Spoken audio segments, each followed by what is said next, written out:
upon a very close scrutiny of the alleged references to Muhammad in the Bible as a prophet, they absolutely have no relation to the prophet of Muhammad, nor prophesy his coming. Muhammad is not mentioned in the Old Testament.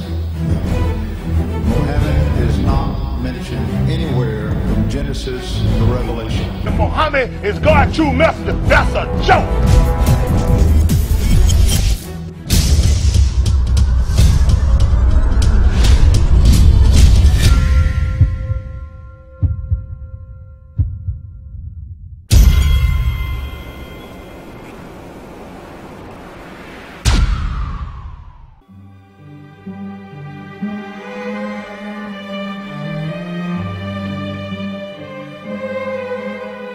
Lo, we inspire thee as we inspired Noah and the prophets after him, as we inspired Abraham and Ishmael and Isaac and Jacob and the tribes, and Jesus and Job and Jonah and Aaron and Solomon, and as we imparted unto David the Psalms.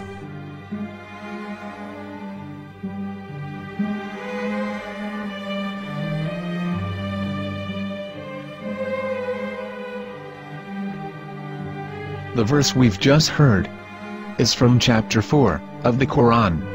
In the verse, God is affirming to humanity that Muhammad is indeed the recipient of a divine guidance, just as Noah, Abraham, and the rest of the prophets. However, some Christians and Jews today don't believe that Muhammad was a prophet and the covenant that God made with Abraham.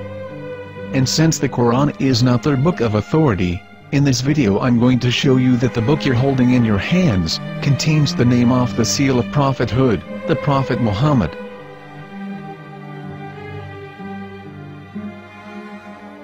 As known, the Old Testament was preserved in the Hebrew language.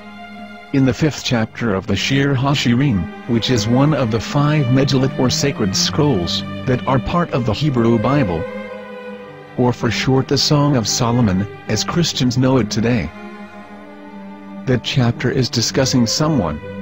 Jews will say it is discussing Solomon, while Christians will say it is discussing Jesus. Considering this is the Songs of Solomon, it would seem logical that it is discussing Solomon. The verses, describing this mystery man, have the narrator's speech conjugated in the feminine, meaning it is a woman who is describing this man. So it is possible that it is one of Solomon's wives discussing her husband Solomon. However, Christians assert that Jesus is being discussed, and that the chapter is describing a man who was not yet alive at that point. A prophecy.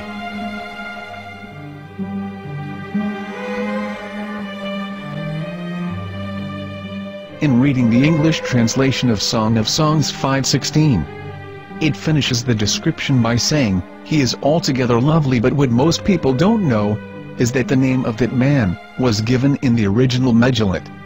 Here is verse 16, and how it is written in ancient Hebrew, before introducing the vowels, in the 8th century. From the Hebrew Bible, on scripturetext.com. Here is the word in question.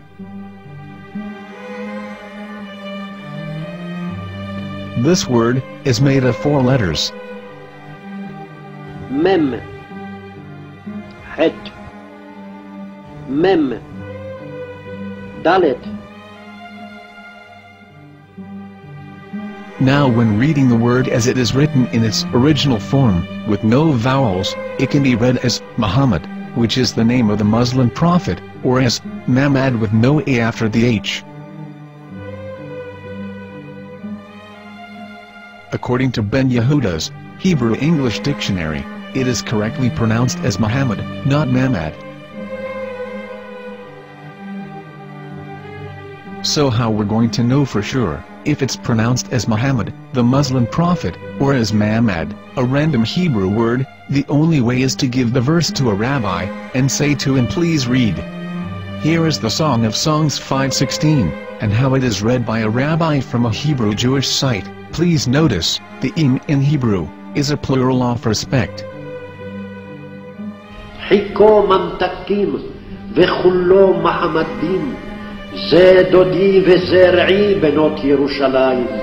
חיקו ממתקים וכולו מחמד, מחמד, מחמד, מחמד, מחמד, מחמדים.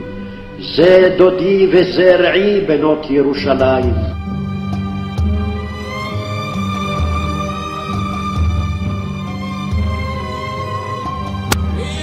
Coming out from the darkness, there are no other gods but God, and Muhammad is his messenger.